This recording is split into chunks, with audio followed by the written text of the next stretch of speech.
ভাবুন তো, যে দেশ পৃথিবীর সবচেয়ে বেশি তেল উৎপাদন করে তাদের তো কখনোই অন্যের কাছে হাত পাতার কথা নয়, তাই না?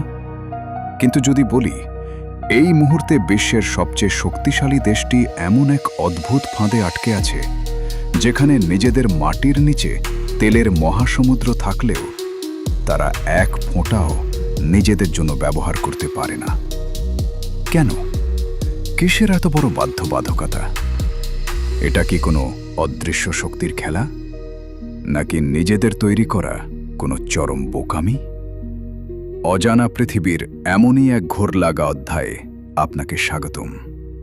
আপনারা দেখছেন রহস্যের খনি। আমেরিকা, যাদের ইশারায় বিশ্ব অর্থনীতি ওঠানামা করে। গত এক দশকে ফ্র্যাকিং নামের এক যুগান্তকারী প্রযুক্তির মাধ্যমে তারা নিজেদের মাটির নিচ থেকে এত পরিমাণ তেল বের করেছে যে সৌদি আরব বা রাশিয়ার মতো পরাশক্তিরাও উৎপাদনে পেছনে পড়ে গেছে। বর্তমানে তারা বিশ্বের ১ নম্বর তেল উৎপাদনকারী দেশ। কিন্তু সবচেয়ে ভয়ঙ্কর ব্যাপার হলো, এই বিপুল পরিমাণ তেলের পাহাড় থাকার পরও আমেরিকাকে প্রতিদিন লাখ লাখ ব্যারেল তেল বিদেশ থেকে আমদানি করতে হয়। কেন? নিজেদের সম্পদ কি তবে অন্য কেউ নিয়ন্ত্রণ করছে? আসলে এই রহস্যের শেকড় লুকিয়ে আছে আজ থেকে কয়েক দশক আগের এক সিদ্ধান্তে। বিজ্ঞানীরাও চমকে উঠেছিলেন যখন তারা দেখলেন আমেরিকার মাটির নিচ থেকে যে নতুন তেল উঠছে তা তাদের নিজেদের দেশের কোনো কাজেই আসছে না। কিন্তু আপনি কি জানেন এর পেছনের আসল কারণ কি? কারণটা হলো তেলের ধরন। আমেরিকার মাটির নিচ থেকে এখন যে তেল পাওয়া যাচ্ছে তা হলো লাইট সুইট ক্রুড বা অত্যন্ত হালকা ও উন্নত মানের তেল।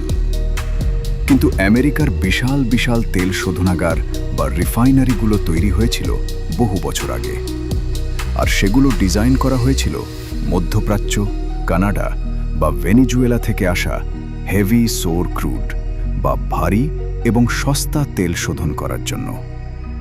এখন আপনার মনে প্রশ্ন জাগতে পারে, আমেরিকা কেন তাদের রিফাইনারিগুলো আধুনিকায়ন করছে না? কারণ এই পুঁজিবাদী দুনিয়ায় মুনাফার চেয়ে বড় কোনো হিসাব নেই। এই শোধনাগারগুলোর সিস্টেম নতুন করে সাজাতে বিলিয়ন বিলিয়ন ডলার খরচ হবে।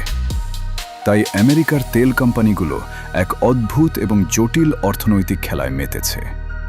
তারা নিজেদের উৎপাদিত দামি হালকা তেল চড়া দামে ইউরোপ বা এশিয়ায় বিক্রি করে দেয়, আর নিজেদের ব্যবহারের জন্য সস্তা ভারী তেল বিদেশ থেকে কিনে আনে। এর সাথে যুক্ত হয়েছে ১৯২০ সালের এক অদ্ভুত আমেরিকান আইন, যার নাম দ্য জোনস অ্যাক্ট। এই আইন অনুযায়ী আমেরিকার এক বন্দর থেকে অন্য কোনো আমেরিকান বন্দরে পণ্য নিতে হলে সেটা শুধু আমেরিকান তৈরি জাহাজে এবং আমেরিকান নাবিকদের দ্বারাই নিতে হবে। এর ফলাফল কি জানেন? টেক্সাসের খনি থেকে নিউ ইয়র্কে জাহাজে করে তেল পাঠানোর চেয়ে আটলান্টিক মহাসাগর পাড়ি দিয়ে সৌদি আরব বা আফ্রিকা থেকে তেল কিনে আনা আমেরিকার জন্য অনেক বেশি সস্তা। কি চরম এক বৈপরীত্য, তাই না? ক্ষমতার একেবারে চূড়ায় বসেও নিজেদের তৈরি করা এক অদৃশ্য শেকলে বাধা পড়ে আছে খোদ আমেরিকা। সম্পদের পাহাড় থাকলেও তার চাবিকাঠি যেন হাতের কলেও তার চাবিকাঠি যেন হারিয়ে গেছে তাদের নিজেদেরই বানানো এক জটিল গোলক ধাঁধায়। পৃথিবীর এই অসীম রহস্যের ক্ষুদ্র একটি অংশ মাত্র আমরা আজ জানলাম। যারা সত্যের সন্ধানী এবং সাধারণের বাইরে গিয়ে ভাবতে ভালোবাসেন তারা জানেন এরপর তাদের কি করতে হবে। আপনার একটি নীরব সমর্থন আমাদের এই রহস্য খোঁজার যাত্রাকে আরও বেগবান করবে। দেখা হচ্ছে আগামী কোনো অজানা অধ্যায়ে।